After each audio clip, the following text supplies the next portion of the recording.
Muammar Gaddafi.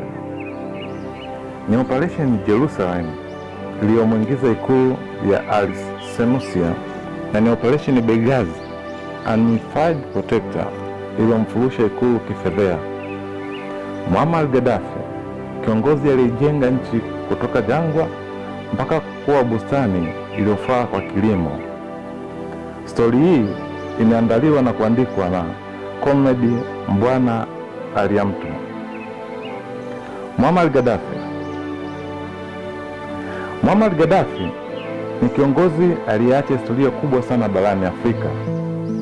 Moja ya mambo atakayokumbukwa katika uhai wake ni kuiondoa taifa lake kwenye ufukara ndani ya jangwa mpaka ukwasi na maendeleo ndani ya taifa lililokuwa likiinukia ufukara na umaskini wa kutupa. Ni yeye aliyebadilisha nchi kuwa ardhi yenye rutuba, yenye kuota mimea yote iotayo duniani. Pia ukumbuka pia kwa uhodari na misimamo yake mikali dhidi ya mataifa ya kibeberu. Muammar Gaddafi alichukua madaraka kwa njia ya mapinduzi kwa kumpindua mfalme Idris wa kwanza mwaka 1969. Mapinduzi yale yaliitwa White Revolution au September Revolution. Tutaona baadaye kwa nini alipewa jina hilo. Mapinduzi hayo yaliyomwingiza madarakani Muammar Gaddafi yaliratibiwa na mkakati uliopewa jina la Operation Jerusalem. Hii Jerusalem ni mji ambao upo nchini Israeli. Ndani ya mji huo imejengwa hekalu kubwa inayoitwa Al-Aqsa. Hekalu hili takatifu lilijengwa na mfalme Suleiman. Hivyo wakati wa upangaji mapinduzi, Muammar Gaddafi aliona ni vyema mpango wake wote wa kutekeleza mapinduzi yale ayapatie jina la Jerusalem. Alifanya hivyo kumaanisha utakatifu wa mji wenyewe na kuyalinganisha na mapinduzi hayo, kwani yeye aliona kuwa mapinduzi hayo ni matakatifu. Ndio maana hata baadaye yaliitwa White Revolution, kwa kuwa hayakumwaga damu yoyote.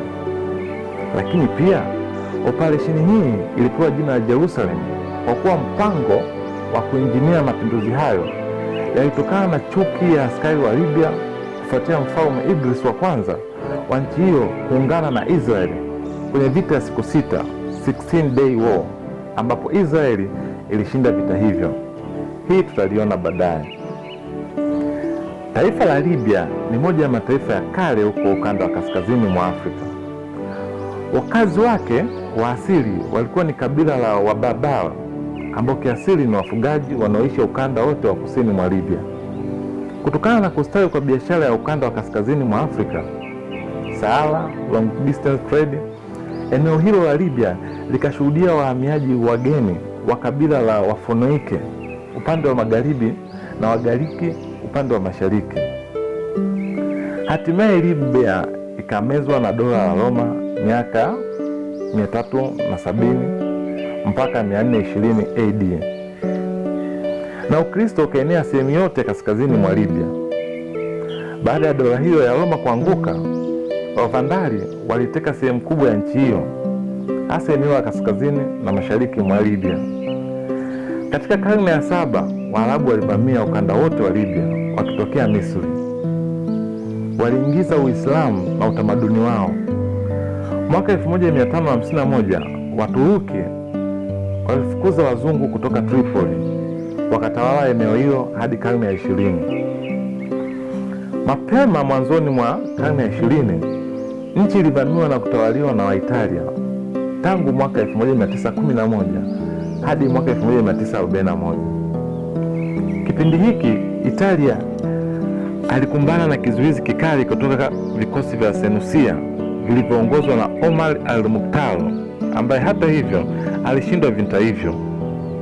Baada ya vita vya pili vya dunia, Libya iliangukia mikononi mwa Waingereza ambao walitawala Libya mpaka mwaka 1951 walipoamua kuiachia nchi hiyo mikononi mwa mfalme Idris wa kwanza. Hadi kufikia miaka 1960, serikali ya mfalme Idris wa kwanza ilikuwa inapigwa vikali na wananchi wa Libya. Staili yake ya uongozi ambao alijilimbikizia madaraka makubwa mno na familia yake ili aweze kufaidi utajiri wa mafuta wa nchi hiyo, iliwachukiza sana watu wa Libya. Ilifikia kipindi suala la maandamano nchini Libya likawa la kawaida sana.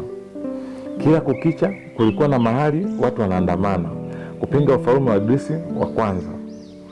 Watu waliandamana na kuvamia visima vya mafuta na kufunga shughuli zilizokuwa zinaendelea. Kosa moja kubwa ambalo mfalme Idris alilifanya ilikuwa ni kufungamana na nchi za magharibi. Hii ilipelekea mwaka 1967 baada ya Misri kushindwa vita na Israel katika vita maarufu ya 16 Day War, wananchi wa Libya wakaeleza hasira zao kwa utawala wa Idris, wakimtuhumu kuwa ni mshirika wa Israel. Hii ikapelekea kuundwa kwa kikundi cha vuguvugu kilichoongozwa na Gaddafi. Kikundi hiki kilipewa jina la Free Officers Movement. Kikundi hiki kiliongozwa na maafisa kadhaa wenye ngazi za kawaida jeshini ambao walikuwa na fikra za vuguvugu za Kiarabu, Arabic Nationalism. Kikundi hiki kiliundwa ili kujivunia ama kujiingiza katika vuguvugu la kuupinga utawala wa mfalme Idris wa kwanza kufuatia utawala wake kuonekana ukiunga mkono utawala wa Israel. Hata hivyo, kikundi hicho kilizidi kuungwa mkono na askari wengi jeshini na raia mtaani, japokuwa kiliratibu mambo yake kwa usiri mno. Japokuwa CIA wamekanusha sana, lakini upo ushahidi wa kutosha kuonyesha kwamba walikuwa wanajua nyendo za Gaddafi na vuguvugu lake la Free Officers Movement.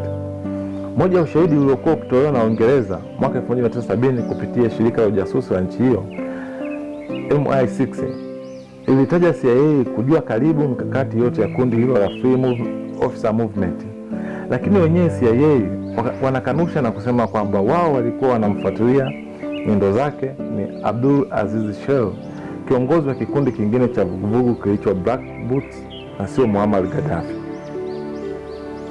Katikati ya mwaka 1969, nchi ikiwa bado haiko kwenye utulivu kutokana na maandamano ya kila kona, mfalme Idris akasafiri kuelekea nchini Uturuki na Ugiriki kwa ajili ya mapumziko ya msimu wa joto, bila kujua kuwa hiyo ndio safari yake ya mwisho kurejea nchini Libya.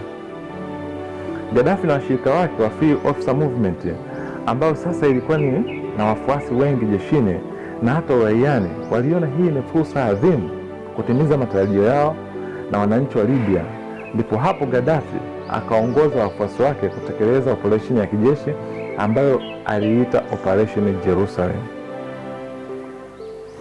Siku ya tarehe 1 Septemba mwaka 1969, Gaddafi alitawanya wafuasi wake kuteka sehemu zote za kimkakati kwenye mji wa Tripoli. Katika mji wa Tripoli na pia katika mji wa Benghazi, maeneo muhimu mno kwenye nchi ya Libya, washiriki wake waliteka viwanja vya ndege, vituo vya polisi, vituo vya redio na majengo ya ofisi za serikali kwenye miji hiyo. Yeye mwenyewe Gaddafi aliongoza kikosi ambacho kilienda kuteka kituo cha kijeshi cha Beka mjini Benghazi, eneo ambalo baadaye linakuja kubeba historia kubwa ya kumuondoa madarakani.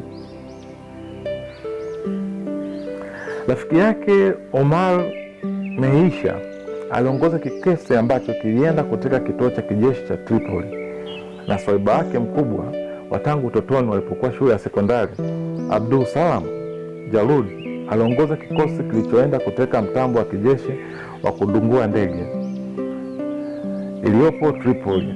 Mpaka hapo karibu sehemu muhimu zikawa zimedhibitiwa chini ya vikosi vya Free Officer Movement.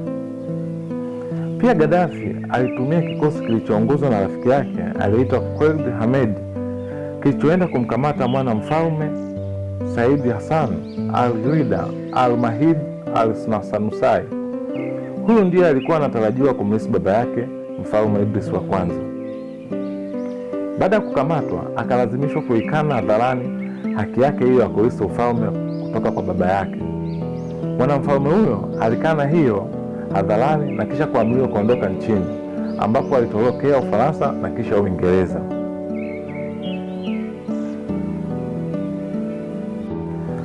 Muammar Gaddafi. Ni operation Jerusalem.